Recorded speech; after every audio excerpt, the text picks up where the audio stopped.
Ganitohin mo lang ang noodles mo, ang pancit canton.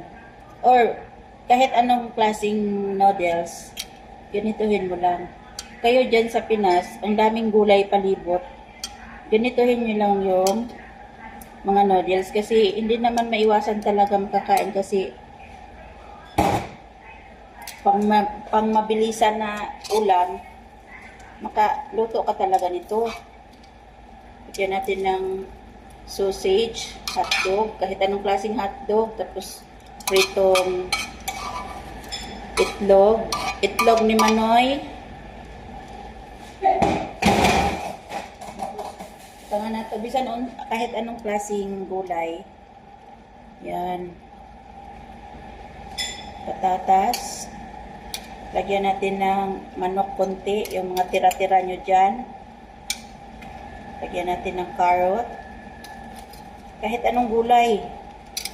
Lagay na natin to lahat.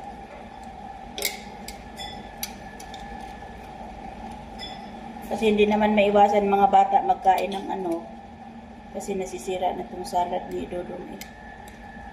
I-recycle natin. Kung may malunggay, mas masarap ang malunggay.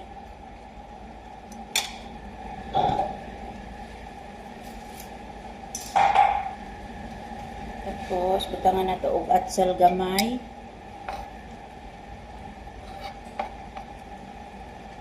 Butangan na ito og sibuyas, dahon. Para mas lalo maglamig. Ano lang kasimple. Para mas healthy ang kaunan sa inyong mga anak ba. Bastang lamia.